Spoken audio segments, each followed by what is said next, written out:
Estimado telespectador, bem-vindo ao programa Está Escrito. Nós somos as três novas faces deste programa. Tenho comigo dois grandes amigos. Primeiro, o pastor Dário. Eu sou pastor das igrejas adventistas luso-brasileiras de Toronto e Cambridge. E é uma alegria poder estar participando aqui do programa. Bem-vindo, pastor Dário. Muito bom. Ao seu lado, nós temos o pastor Steve. Obrigado, eu sou o pastor da Igreja Adventista de Brampton, a Igreja de Heart Lake. Estimado telespectador, nós os três estamos disponíveis para auxiliar no seu crescimento espiritual. Hoje o apresentador será o pastor Steve. Fique conosco.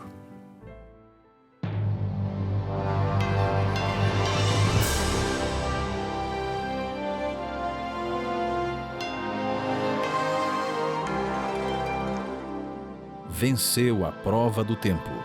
O livro de Deus, a Bíblia, ainda relevante neste mundo complexo. Está escrito Canadá, partilhando mensagens de esperança ao redor do mundo.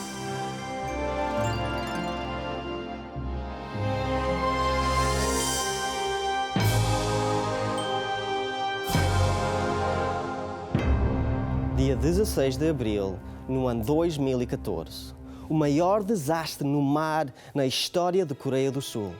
Naquela manhã, um navio chamado Sewol, com mais de 460 passageiros, a maioria jovens estudantes, deu início à sua viagem à direção à ilha turística de Jeju. Os sobreviventes relatam que ouviram um longo ruído e, em seguida, o navio começou a inclinar ao lado. No entanto, foi anunciado pelo capitão aos passageiros que ficassem nos seus lugares e que não havia necessidade de abandonar o navio. Contudo, o navio Sewol continuou a inclinar cada vez mais. Por fim, no último momento, chegou a ordem para abandonar o navio. No entanto, era tarde demais para muitos que estavam no navio, porque o navio estava a afundar sobre as ondas do mar completamente, tirando a vida a mais de 200 passageiros. À medida que a investigação desta tragédia avança, tem surgido mais informação. O capitão fora do serviço tinha avisado que depois de algumas modificações feitas no Sewol em 2002 e 2013, o navio corria o perigo de estar pesado demais e assim capotar facilmente. Havia avisos e sinais que não foram tidos em conta, e o facto de estes terem sido ignorados levou ao desastre. Há milhares de anos houve um desastre iminente nesta terra. Foram dados avisos, mas assim como o navio Sewol, os avisos foram ignorados. O dilúvio, nos dias de Noé, foi um evento catastrófico e que teve muitas advertências, mas simplesmente não serviram de nada. Os dias de Noé e os eventos que seguiram devem ser uma lembrança para o povo de Deus atualmente. Na terceira parte do nosso série, Noé, a História Verdadeira, vamos exatamente ao cerne da questão. Na primeira e na segunda parte, estudamos a história do pecado e de como culminou nos dias de Noé. Se, por acaso, perdeu esses programas, pode ir ao nosso website e ali encontrará os programas em arquivo. Nesses estudos vimos que o diabo é o autor do pecado, do mal e da corrupção. Deus criou-o como um anjo bom, mas ele escolheu seguir o caminho do pecado. Ele também levou alguns dos outros anjos por esse caminho e acabou de levar a humanidade a essa rebelião. O diabo nunca está preocupado com os nossos melhores interesses. Ele tem apenas um interesse, que é a destruição do povo de Deus. Ele quer vê-lo, assim e a mim, destruídos. Vamos ler em Pedro 5, versículo 8, a Bíblia nos diz: Sede sóbrios, vigiai, porque o diabo, vosso adversário, anda em derredor, bramando como leão, buscando a quem possa tragar. O diabo e os anjos caídos não estão interessados em protegê-lo ou em fazer coisa que seja para o seu benefício. Eles querem destruí-lo. A Bíblia diz que o diabo anda ao nosso derredor, bramando como um leão. Mas por que é que a Bíblia usa esta ilustração? Os leões atuam em terreno bastante desentendido. Normalmente, os seus alvos são os animais mais fracos. Quando estão envolvidos numa perseguição, especialmente do antílope, a realidade é muito clara. O antílope é o animal mais rápido. No entanto, na perseguição, à medida que o leão se aproxima, ele vai bramando. Esse rugido vai assustar o animal, vai-lhe abrandar um pouco o ritmo e então ele agarra a sua presa. É assim que o diabo tenta cada um de nós. Mas não temos de nos preocupar, porque a Bíblia promete, em Tiago capítulo 4, versículos 7 e 8. Sujeitai-vos, pois, a Deus, resisti ao diabo e ele fugirá de vós. Chegai-vos a Deus e ele se chegará a vós. Alimpai as mãos, pecadores, e vós de duplo ânimo, purificai os corações. Só temos de nos manter perto de Deus e o diabo fugirá. Nunca se deixe enganar, pensando que o diabo ou seus anjos querem o que é melhor para si. Eles procuram apenas fazer uma coisa, ou seja, destruí-lo. Infelizmente, nos dias de Noé, muitos não se tinham submetido a Deus, tinham, porém, se submetido ao diabo. Gênesis capítulo 6, 1 a 8, conta-nos a história. Vamos lá. E aconteceu que, como os homens se começaram a multiplicar sobre a face da terra, e lhes nasceram filhas, viram os filhos de Deus que as filhas do homem eram formosas, e tomaram para si mulheres de todas as que escolheram. Então disse o Senhor: não contenderá o meu espírito para sempre com o homem, porque ele também é carne. Porém, os seus dias serão 120 anos. Havia naqueles dias gigantes na terra, e também depois, quando os filhos de Deus entraram às filhas dos homens. E delas geraram filhos, que eram os valentes que houve na antiguidade, os varões da fama. E viu o Senhor que a maldade do homem se multiplicara sobre a terra, e que toda a imaginação dos pensamentos do seu coração era só má continuamente. Então arrependeu-se o Senhor de haver feito o homem sobre a terra, e pesou-lhe em seu coração. E disse o Senhor: destruirei de sobre a face da terra o homem que criei, desde o homem até o animal, até o reptil, até a ave dos céus, porque me arrependo de os haver feito. Noé, porém, achou graça aos olhos do Senhor. A Bíblia diz que os filhos de Deus viram as filhas dos homens e as tomaram como esposas. Ao longo dos anos, alguns têm afirmado que esta passagem significa que um certo tipo de seres celestiais estava a procriar com a humanidade. Não há dúvida que a expressão filhos de Deus, por vezes, significa seres celestiais. Mas neste contexto, parece que se está a passar algo bastante diferente. Nos 2 capítulos anteriores de Gênesis, temos 2 genealogias diferentes. Em Gênesis 4 é-nos dada a família de Caim. Caim, o primeiro assassino que matou o seu irmão Abel. Depois, Gênesis 5 é-nos dada a família de Seth, o filho que Adão e Eva tiveram depois de Abel ter sido assassinado. Ele era filho da promessa. A genealogia de Caim começa com o homem Caim, enquanto a linhagem de Seth começa com Deus, que criou o seu pai Adão. Os descendentes de Seth são, portanto, os filhos de Deus. No entanto, os descendentes de Caim são as filhas dos homens. Ao longo do tempo, parece que houve alguma mistura dos dois grupos.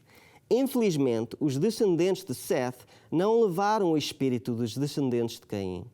Em vez disso, os descendentes de Caim enfraqueceram a linhagem de Seth. A consequência disto é realmente desoladora. Gênesis 6, versículo 5, diz: E viu o Senhor que a maldade do homem se multiplicara sobre a terra, e que toda a imaginação dos pensamentos do seu coração era só má continuamente. E nos versículos 11 e 12 continua a dizer que a terra, porém, estava corrompida diante da face de Deus, e encheu-se a terra de violência. E viu Deus a terra, e eis que estava corrompida, porque toda a carne havia corrompido o seu caminho sobre a terra. Impiedade, maldade, corrupção e violência. A terra tinha sido tornada num lugar terrível. E se pensarmos sobre o nosso próprio mundo de hoje, não é muito diferente agora. Na língua original, a palavra impiedade significa literalmente partida, despedaçada e depravada. Os costumes dos homens tinham-se corrompido. Eles trocaram a bela vida harmoniosa que Deus tinha pelo comportamento desnaturado, quebrado e desviante. Contudo, o homem também era mau. Mais uma vez, no original, a palavra significa mau é miséria. É simplesmente o oposto de bom.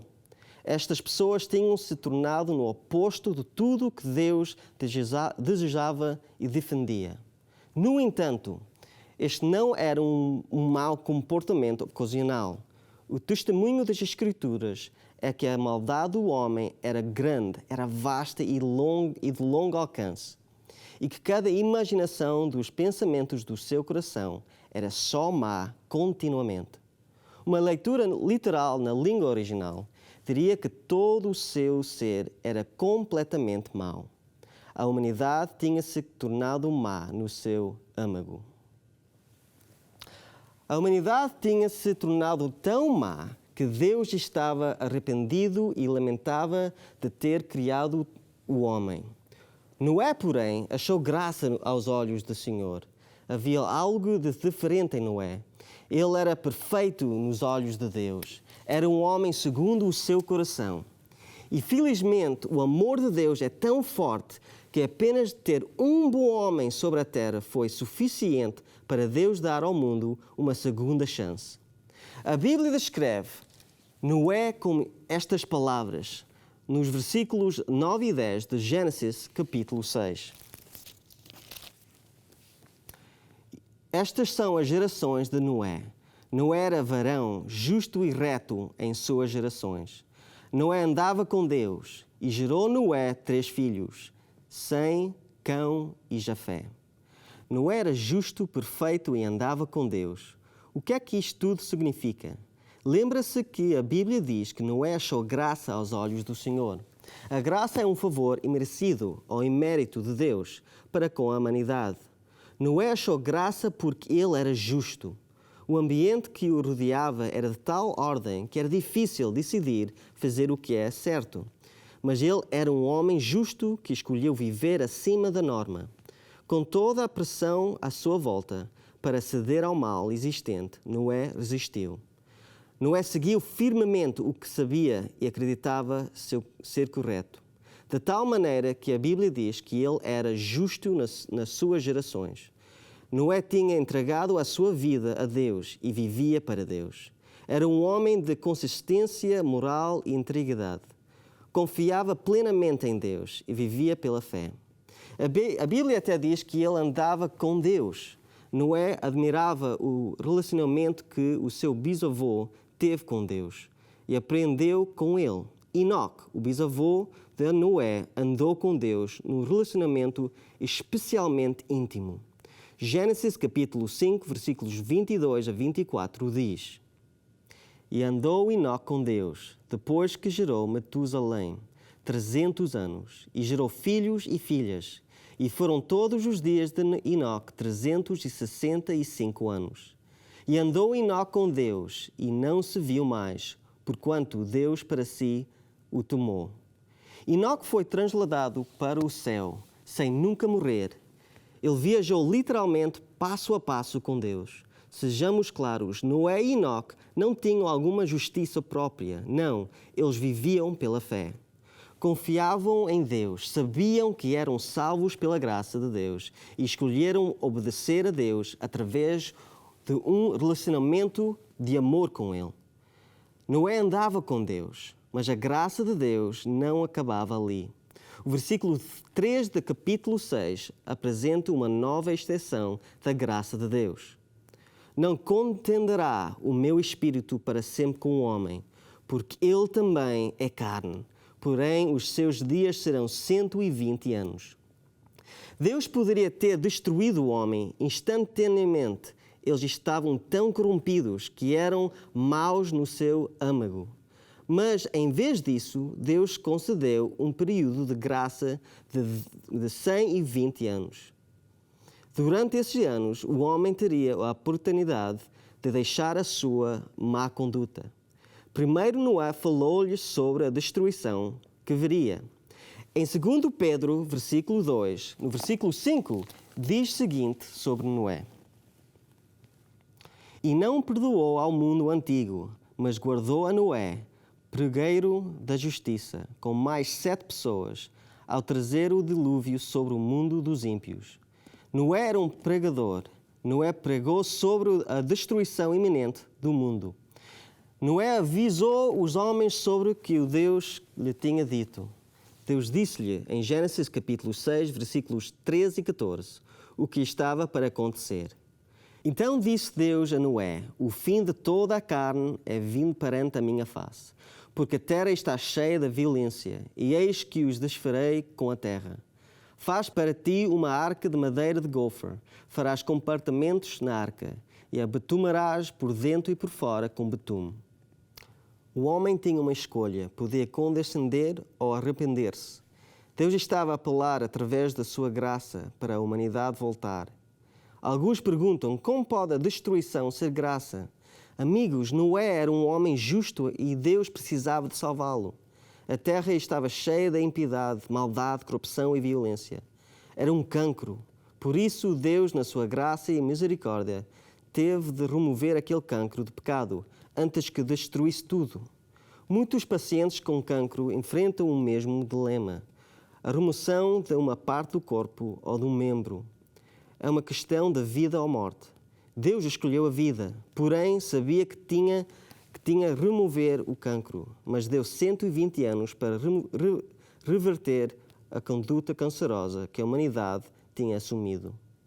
Para além de pregar, Noé construiu um barco que tinha mais de 150 metros de comprimento e quase 16 metros de altura. Mas falaremos mais sobre este barco num futuro programa. Mas este enorme barco terá atraído a atenção de toda a gente. Era um aviso da iminente destruição. Contudo, a graça de Deus veio para a humanidade, muitos antes do aviso de Noé. A graça de Deus veio no nome. Enoque, o bisavô de Noé, deu o nome Matusalém ao seu filho. Antes que fiquem muito confusos, deixem-me explicar. O nome Matusalém, segundo vários académicos, significa, literalmente, virá a quando da sua morte. Se fizer as contas, Matusalém morre exatamente no ano do dilúvio. Não há dúvida que o mundo nos dias de Noé terá ficado perturbado com tal nome. Mas Noé veio com a aplicação do seu nome. A graça de Deus foi evidente durante o dilúvio. Deus avisou as pessoas centenas de anos antes através do nome Matusalém. Deus avisou através da construção de um grande barco. E Deus avisou através da pregação de Noé. Mas os avisos não foram aceitos pelo mundo. Amigos, estamos a viver no tempo da graça de Deus. Deus enviou o seu Filho Jesus a esta terra há mais de 2000 anos atrás. E Ele morreu pelos nossos pecados. Ele deu-nos a oportunidade de sermos salvos da destruição. Este mundo não vai durar. Ele será destruído. Mas não temos de ser destruídos juntamente com Ele. Não temos que andar com Deus. Mateus 24, versículos 37 a 39, vai nos dar um apelo. E como foi nos dias de Noé, assim será também a vinda do Filho do Homem. Porquanto, assim como nos dias anteriores ao dilúvio, comiam, bebiam, caçavam e davam em casamento, até o dia que Noé entrou na arca. E não o perceberam até que veio o dilúvio e os levou a todos. Assim será também a vinda do Filho do Homem. Os sinais de aviso estão à nossa volta. Vamos ouvir a semelhança daquele navio sul-coreano. Este mundo também está a vacilar. Estamos a inclinar-nos e prestes a tombar. Talvez você sente isso hoje, neste momento. Talvez você sente como o seu mundo, a sua vida está caindo aos pedaços e afundando. Não temos de nos afundar com ele. Não temos de ser uma das vítimas mortais. Não tenha medo. Você tem um Salvador. Ele avisa cada vez que você abre a sua Bíblia ou ouve uma mensagem dele. Ele está avisando com esta mensagem de hoje. Não seja como aqueles homens no tempo de Noé. Ouça o aviso de Deus. Jesus prometeu uma vida abundante, tanto para hoje como para o futuro. Só temos de entregar a nossa vida a Ele. Podemos desviar-nos do perigo se simplesmente aceitarmos o seu chamado. Jesus está a chamar. Responda a Ele. Ele está a bater à porta do seu coração. Deixe-lo entrar.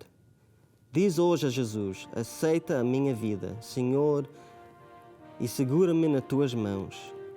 Confia a sua vida em Jesus.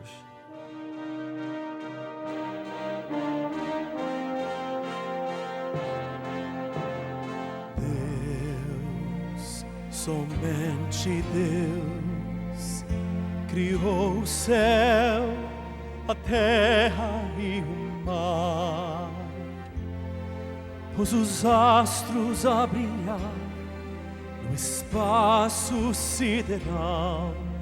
Foi Deus, somente Deus.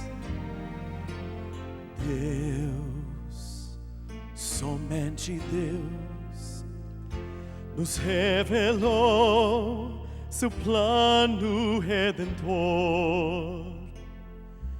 Tanto ao mundo Deus amou, que o Filho enviou. Foi Deus, somente Deus. Deus, somente Deus, é o Rei dos Reis, Senhor da terra e céu. Que toda criação exulte em louvor a Deus, somente a Deus. Deus, somente Deus, será o sol de nosso eterno lar. Nossa alma então irá para sempre descansar em Deus, somente em Deus. Deus, somente Deus, é o Rei dos Reis, Senhor da terra e céu. Que toda criação exulte em louvor a Deus, somente Deus.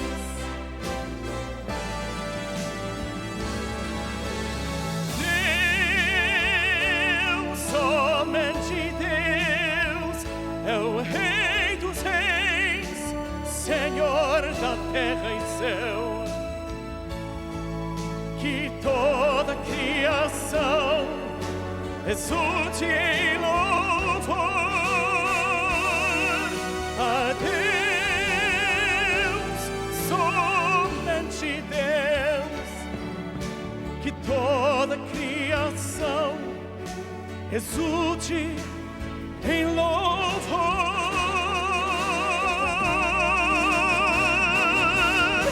a Deus, somente a Deus.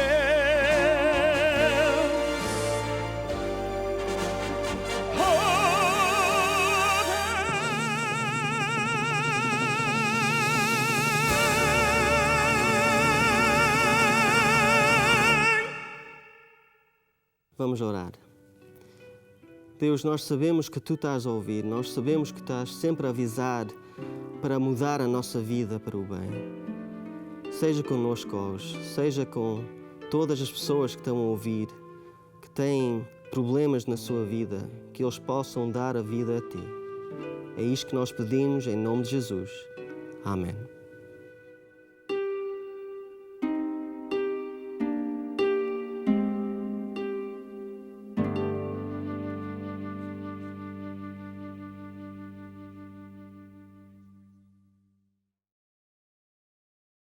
A história de Noé não é só uma história. É uma mensagem que Deus deu-nos na história do mundo. Ele está a mostrar que Ele está sempre a avisar, Ele está sempre a tentar buscar-nos da tentação e do pecado. Hoje tu tens a possibilidade de aceitar a Jesus, de deixar todos os problemas que você tem. Não sei o que tu estás a passar hoje, não sei os problemas com a família ou com o trabalho, mas eu sei que Deus prometeu que se tu dares a sua vida a Ele, que Ele pode tirar essas coisas, que Ele pode levar como um barco fora da água para não afundares. Esta palavra que vem de Deus é a palavra que Ele quer dar a você hoje. É neste tempo que quero dizer obrigado, foi uma honra falar com vocês hoje e falar da palavra de Deus. E lembrem-se que está escrito: nem só de pão viverá o homem, mas de toda a palavra que procede da boca de Deus.